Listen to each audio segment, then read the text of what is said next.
couple of days before she was rid of me. She swore that she would be all mine and love me till the end. But when I whispered in her ear, I lost another friend. Oh, good times, bad times, you know I've had my share. When my woman left home for a ride there, but I still don't sing again. Come probabilmente avrete intuito dal titolo e dall'introduzione del video, oggi andremo a vedere e cercare di ricreare sul Fractal il rig di Jimmy Page dei Led Zeppelin. Questa volta sarà un video singolo, al contrario di quanto successo con Gilmour, visto che comunque il rig di Page è molto più semplice rispetto a quello di Gilmour e anche nel corso della sua carriera non ha cambiato così tanto.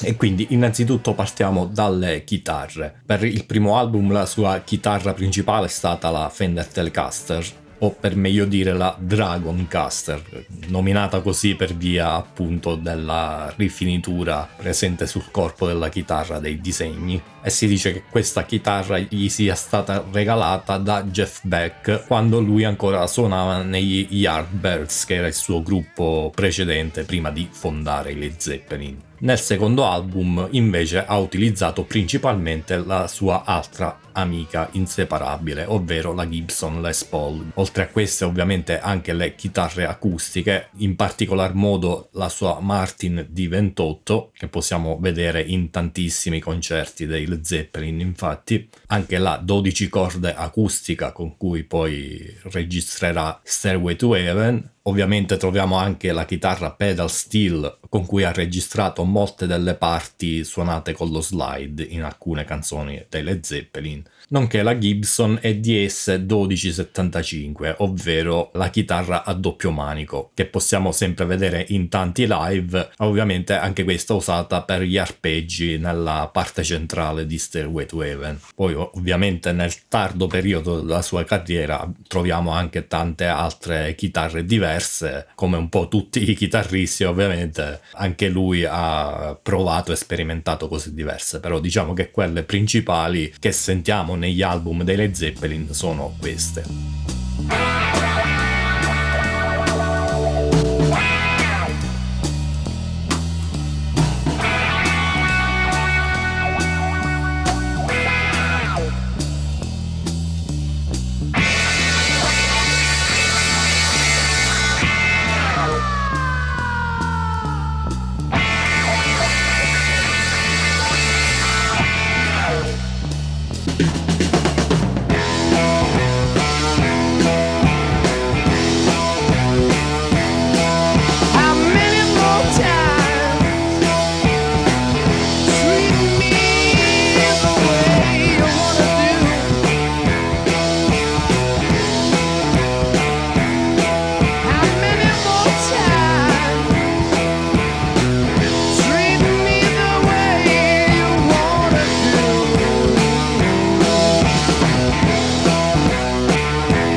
Per quanto riguarda gli amplificatori invece, per i primi 3 album ha sostanzialmente usato quasi esclusivamente il Supro. In realtà non si sa di preciso quale modello del Supro fosse questo amplificatore, infatti dalle varie interviste si evince che nemmeno lui si ricorda di preciso il modello.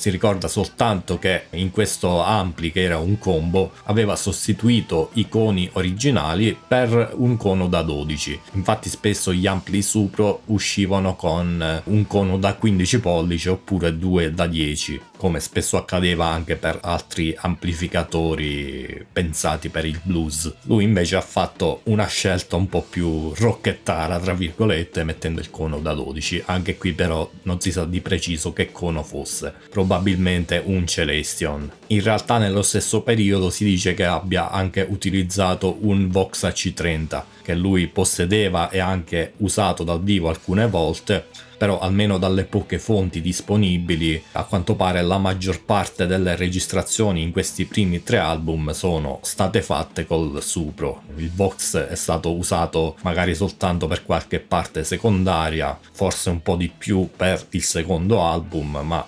comunque diciamo non era il suo ampli principale per le registrazioni almeno. Ovviamente queste non sono notizie certe, perché per quanto riguarda Page in realtà si sa ben poco, prove e documenti ne esistono pochissime delle registrazioni studio, e quindi si va per racconti e passaparola, e quindi non si sa di preciso cosa effettivamente sia stato utilizzato. Magari se ne sapete qualcosa in più voi scrivetemelo nei commenti, che non vorrei dire castronerie. A partire dal 1971 invece, anno del quarto album dei Led Zeppelin, Page ha iniziato ad utilizzare il Marshall Super Lead 1959, ovvero la cosiddetta Plexi, ampli che da lì in poi diventerà praticamente il suo marchio di fabbrica. Infatti per quasi tutto l'album ha usato quello, ad eccezione però di Stairway to Heaven, dove ha usato il suo vecchio Supro. Però quella resterà soltanto una piccola eccezione, perché da lì in avanti farà uso esclusivo del Marshall anche negli album successivi.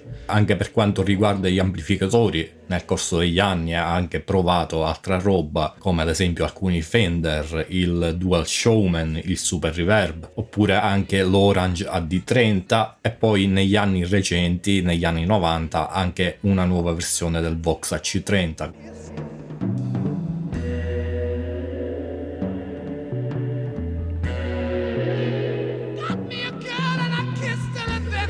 Anche in questo caso vale quanto detto per le chitarre, nel senso che sì, ha usato anche questi altri amplificatori, però diciamo quelli principali sono e rimangono quelli citati prima. In linea generale noi ci concentreremo appunto sulla roba che ha usato per registrare gli album. Per come la penso io, è la strumentazione che rappresenta di più questo chitarrista. Per quanto riguarda gli effetti, come dicevamo, non sono tantissimi, e specialmente nei primi anni sono rimasti praticamente sempre quelli. In realtà, prima di suonare nelle Zeppelin con gli Yardbirds, il suo primo pedale è stato un fuzz progettato da Roger Mayer, che ha usato però solo fino al 1967. Da lì in poi si è convertito al Tom Bender, che è rimasto nella sua pedaliera praticamente per tutta la carriera nei Led Zeppelin. Oltre a quello troviamo anche il wah della Vox, il V846. In realtà alcuni dicono che era il V845, comunque la differenza fra i due a livello di circuito non è tantissima. Negli anni successivi, poi 80-90, ha usato anche il Crybaby, e anche quello circuitalmente non è diversissimo dal Vox, quindi diciamo il suono all'incirca era sempre quello.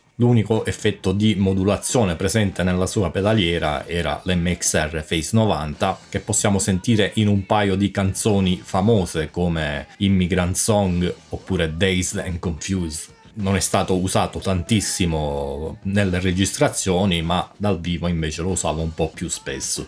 Poi dal 1972 in poi, cioè l'anno delle registrazioni di Houses of the Holy, Page ha aggiunto al suo arsenale un delay a nastro, ovvero il maestro Ecoplex. Anche quello diventerà un po' il suo marchio di fabbrica, specialmente per i suoni strani che produceva quando improvvisava dal vivo nelle parti più psichedeliche. E poi, oltre a questi effetti veri e propri, non possiamo non menzionare il suo uso del theremin, che più che un effetto è uno strumento, che però lui diciamo usava soltanto per creare questi suoni sempre particolari e sempre un po' psichedelici, nonché l'uso di un arco da violino per suonare la chitarra. Anche quello un suo marchio di fabbrica. Negli ultimi album dei Led Zeppelin invece si sente anche in qualche parte un chorus, ma non si sa di preciso se fosse un pedale oppure se era un chorus ottenuto con particolari tecniche da studio, ad esempio modulando un nastro secondario rispetto a quello principale, insomma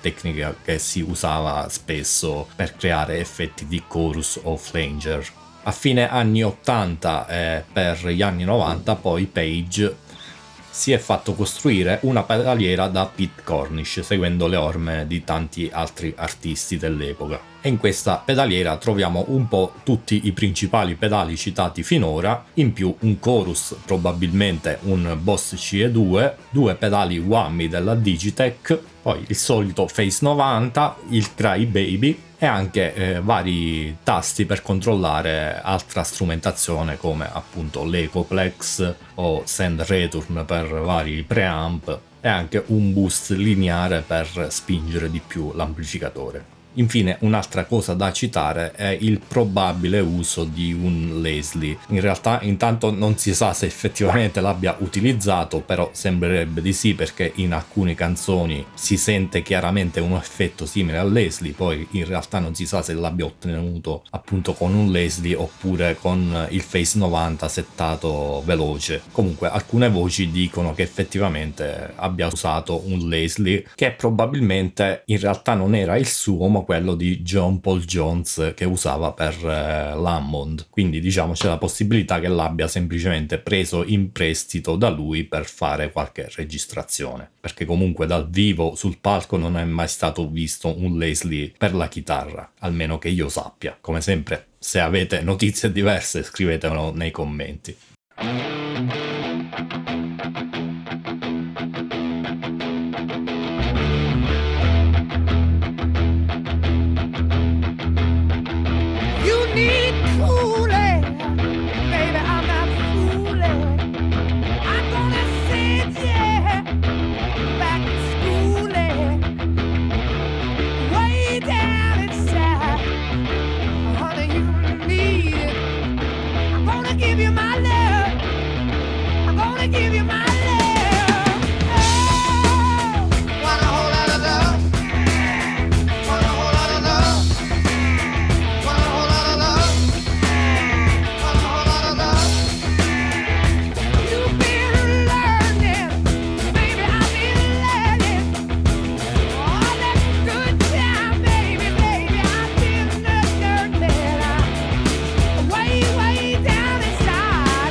A questo punto tuffiamoci nell'editor e andiamo a vedere come possiamo ricreare questo rig e i suoi suoni su Fractal. Quindi partiamo dai primi album dei Led Zeppelin, vediamo come era composto questo rig. Come primo blocco ovviamente troviamo il wah. Su Fractal abbiamo sia la simulazione del Vox 846 che dell'845, quindi potete scegliere quello che vi suona meglio. Io personalmente ho messo l'846 perché è quello che mi sembra abbia la voce più simile a quello che sentiamo negli album. Questo wah, oltre ad essere utilizzato nel modo classico, cioè muovendo il pedale del wah stesso, spesso Page lo usava invece per creare dei suoni particolari lasciando il wah parcheggiato, come si suol dire, cioè fermo in una posizione intermedia, in modo da creare delle risonanze nel suono della sua chitarra. Questa cosa ad esempio la sentiamo molto chiaramente nella chitarra di destra di questa canzone.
Per quanto riguarda i drive invece la scelta è solo una ed è obbligata, ovvero quella del Bender Fuzz, che sarebbe appunto la simulazione del Tom Bender. In questo caso non aspettatevi che però suoni identico all'originale, infatti come sempre quando si tratta di simulare i fuzz diciamo che i dispositivi digitali e i plugin hanno qualche problemino, nel senso che una buona parte del suono di un fuzz vero è dovuta anche all'interazione che il circuito ha con i pick-up della chitarra, e questa cosa a quanto pare è impossibile da ricreare digitalmente, perché in tutti i dispositivi digitali o anche nelle interfacce audio c'è sempre un buffer nell'ingresso instrument che separa diciamo i pick-up della chitarra con i circuiti simulati, e quindi questa interazione si perde. Se avete FM9 o AXFX c'è la possibilità di settare l'impedenza automatica e quando accendete un fuzz praticamente ve la setta a 22k, che è il valore più basso disponibile. In questo modo diciamo che un po' si avvicina di più il suono, diventa un po' più cupo, però comunque non è la stessa cosa che avere un fuzz vero, proprio perché manca questa interazione di cui parlavamo. Per quanto riguarda i settaggi, almeno da quello che sento io nelle varie canzoni, secondo me Page il fuzz non lo usava come un vero e proprio fuzz, se non in alcune parti sporadiche, ma più che altro come boost per il suo amp. Infatti le parti in cui si sente chiaramente che era usato un fuzz sono pochissime, al contrario invece durante molti soli rispetto alle parti ritmiche si sente che viene acceso un boost che spinge di più l'amp, e probabilmente era appunto il Tom Bender settato quasi pulito, però con il volume ben alzato. Tengo a precisare che queste sono solo mie congetture, magari mi sto sbagliando totalmente. E comunque anche nel caso dei suoni che sembrano fuzzosi ho il dubbio che non li ottenesse con un fuzz, in quanto sono un po' troppo frizzanti per essere un semplice fuzz dentro ad un amplificatore, ma probabilmente li otteneva in altri modi. Uno è quello che abbiamo sentito poco fa, cioè lasciando il wah parcheggiato in una posizione, l'altro lo vedremo fra poco. Per quanto riguarda l'amp, ovviamente ho selezionato l'unico Supro disponibile nei Fractal, che è il Supremo Trem, che sarebbe il Dual Tone, cioè il 1964T. Comunque fra i vari modelli non dovrebbe cambiare tantissimo a livello di circuitazione, e in effetti, come avete già sentito nelle canzoni che ho suonato precedentemente, mi pare che assomiglia abbastanza a quel suono, nonostante comunque io non abbia la stessa chitarra di Page, però nonostante quello penso si riesca ad avvicinarsi abbastanza a quel suono. Magari non sarà identico, però penso sia comunque accettabile. Poi ho messo il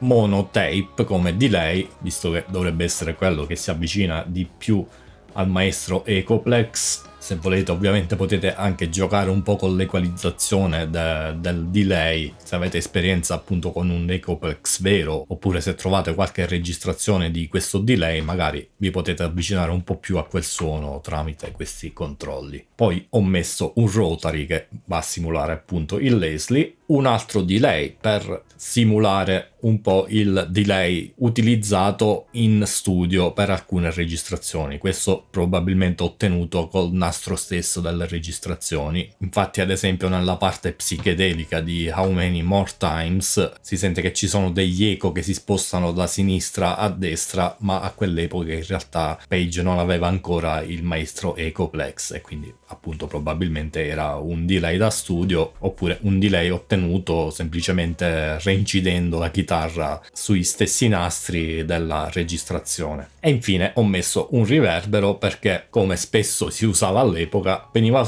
usato un riverbero plate negli studi. E anche per i Led Zeppelin come per i Pink Floyd, quelli che ci si avvicinano di più a quel suono sono il gold plate, ma anche il London plate o il vocal plate. Diciamo si assomigliano un po' tutti, cambia l'equalizzazione, cambiano i tempi che comunque potete andare a modificare a piacimento, e oltre ai tempi spesso sentiamo che il riverbero è pannato dal lato opposto rispetto alla chitarra, ad esempio un'altra tecnica che si usava spesso all'epoca, come ad esempio in quest'altra canzone.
Infine, per quanto riguarda la cassa, non sappiamo, come abbiamo detto, che cono fosse presente all'interno del suo Supro. Quello che è sicuro però è che negli anni successivi ha iniziato a usare una cassa 4x12 Marshall. Ovviamente sui Fractal IR di casse Marshall ne trovate davvero a bizzeffe o anche di terze parti. Io in questo caso però ho preferito usare i Dynacab per cercare di avvicinarmi di più ai vari suoni, semplicemente muovendo il o i microfoni della cassa, e devo dire che così facendo si riescono ad ottenere ottimi risultati, evitando di cercare fra centinaia o migliaia di IR diverse. Vedete che in questo caso, ad esempio, ho usato un microfono a nastro e uno a condensatore miscelati e pannati sui due canali. Credo che anche lui Studio facesse una cosa simile, perché spesso si sente che la chitarra di destra ha un suono abbastanza diverso a quella di sinistra in termini di equalizzazione, e secondo me quello appunto deriva dal fatto che mandasse ai due canali due microfoni diversi o comunque due posizioni di microfono diverse.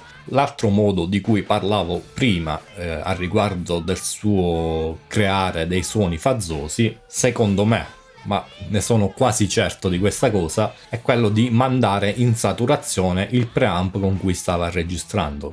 Non so se fosse un preamp esterno oppure semplicemente il preamplificatore della console con cui registravano, ma si sente chiaramente questo fizz sulle note che di sicuro non viene da un amplificatore, in quanto infatti si sente che non è quasi per niente filtrato dalla cassa, cioè è pieno di alte frequenze, e questo è un segno che era appunto una saturazione aggiunta dopo la registrazione. Ora non so se fosse appunto un preamp, magari era anche il nastro che saturava o magari un miscuglio di tutte queste cose. Sta di fatto che aggiungendo sui Fractal la simulazione del preamp e scegliendo fra uno dei tipi disponibili si riesce ad avvicinarsi parecchio a quel suono. Ovviamente per farlo dovete alzare un bel po' il drive, perché altrimenti questa distorsione non la sentite. La sentirete soltanto quando il segnale mentre suonate arriva a toccare i 0 decibel in questo viewmeter. Tra l'altro il preamp del blocco cab è utile anche per avere un'equalizzazione a 3 bande semplice messa dopo l'amplificatore. Infatti vedete che io anche qui ho boostato leggermente le medie. E un terzo modo probabilmente era anche quello di mandare la chitarra direttamente alla console senza passare per un amp, e magari ottenendo la distorsione o da un pedale fuzz oppure dallo stesso amplificatore, magari collegato in modo strano, cioè senza passare dalla cassa. Non so se all'epoca già esistevano i load box, ma credo di no, però si poteva fare la stessa cosa benissimo con una DI, lasciando collegata la cassa a parte, oppure anche in quel caso una distorsione ottenuta saturando la console, i preamp o il nastro. Un'altra cosa molto importante per ottenere molti dei suoi suoni è quella di filtrare pesantemente il segnale della chitarra dopo la cassa, ovviamente, cioè usando low cut e high cut. Infatti si sente chiaramente, specie nel primo album, che le chitarre praticamente non hanno quasi nessuna frequenza sopra i 3000-3500 Hz, e infatti vedete che io in questo caso ho settato l'high cut a 3000. Anche di questo in realtà non sono sicuro al 100%, nel senso che tornando all'amp vediamo che il Supro ad esempio ha soltanto due controlli, cioè quello del gain e il tono, che praticamente più lo alziamo più scurisce il suono. Settandolo a valori abbastanza alti, tipo a 8,5-9, sentiamo che in effetti filtra tante alte frequenze. La differenza però col filtro della cassa è che quello appunto è messo a fine catena, mentre quello dell'amp è prima del finale, e quindi se c'è distorsione che proviene dal finale, in realtà questo filtro non va a filtrare quelle armoniche che vengono generate dal finale. E ascoltando i suoni isolati degli album io propendo più per la seconda, cioè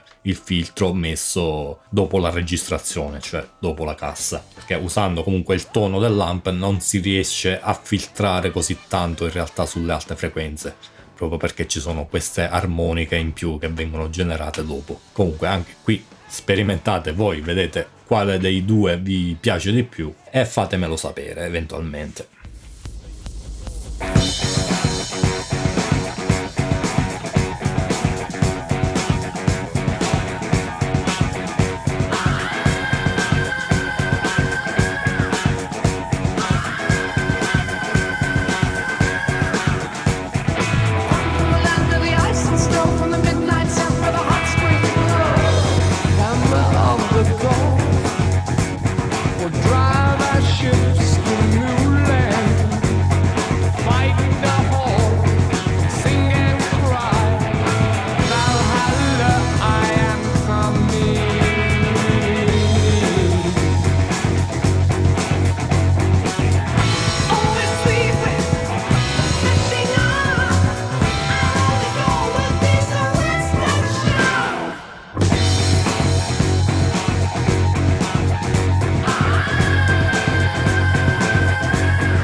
Arrivando agli anni successivi, nella catena effetti abbiamo sostanzialmente due aggiunte. Una in realtà è una cosa che avevo dimenticato nell'altro preset, ovvero il phaser, il phase 90. Io qua ho messo lo script 90, visto che è probabilmente quella la versione che aveva Page, in quanto la versione block logo in realtà non era ancora uscita negli anni 70 e quindi di fatto siamo certi che fosse quella, almeno all'inizio. Il secondo invece è il chorus. In questo caso ho messo tape chorus, che è proprio quello ottenuto appunto manipolando i nastri della registrazione, che probabilmente è appunto il modo in cui Page otteneva quei suoni sui dischi. Tra l'altro questa del tape chorus è un'aggiunta recente sui Fractal, o meglio è stato migliorato parecchio l'algoritmo e adesso suona davvero molto bene. Sia il tape chorus che il tape flanger sono diventati in poco tempo due fra i miei effetti preferiti, quindi provateli perché ne vale la pena.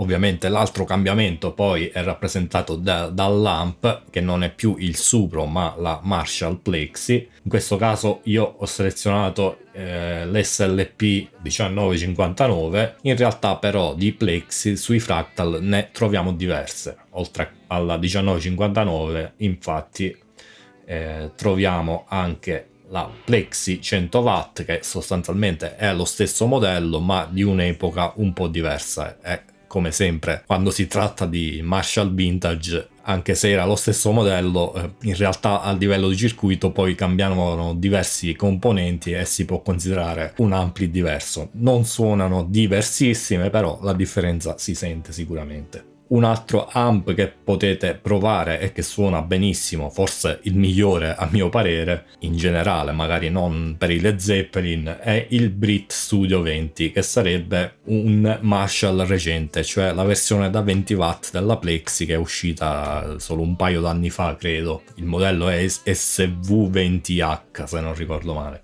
Ovviamente poi ci sono anche i vari Friedman che sono ispirati sempre alle Marshall Plexi, quindi sono versioni un po' modificate, forse suonano un po' più moderne, quindi magari non sono le più adatte per i Led Zeppelin, però potete provare anche quelle perché sicuramente come suono di base dovrebbero avvicinarsi comunque. Per quanto riguarda gli effetti usati da Page, praticamente siamo già arrivati alla fine. Io però ho fatto un altro preset per Stairway to Heaven in cui ho aggiunto un blocco pitch che va a simulare un po' la chitarra a 12 corde. Ve lo faccio sentire subito. If there's a bustle in your hedgerow, don't be alone there. It's just a sprinkling for the May Queen. Yes, there are two paths you can go by, but in the long run, there's still time to change the road you're on.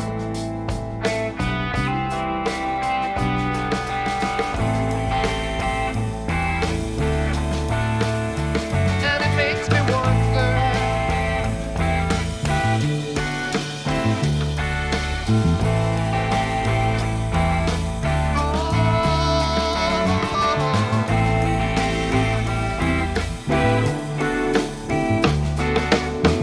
your head is humming and it won't go. In case you don't know, the piper's calling you to join him.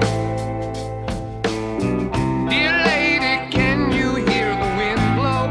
And did you know your stairway lies on the whispering wind?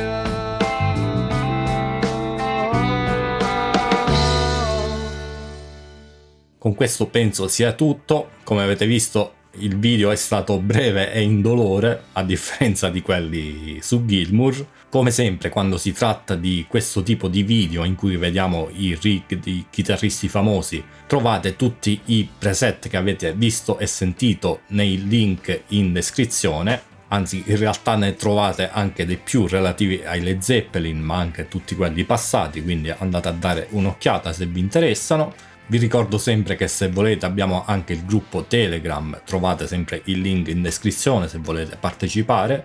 In questo periodo purtroppo avrò meno tempo del solito per fare video, quindi probabilmente riuscirò a farne soltanto uno ogni 15 giorni. Spero magari dopo l'estate di riprendere a pieno ritmo, però Se avete comunque richieste di argomenti da trattare oppure sui prossimi chitarristi per cui volete che cerchi di ricreare il rig, scrivetemelo nei commenti. E niente, detto questo vi mando un saluto e ci rivediamo alla prossima. Ciao!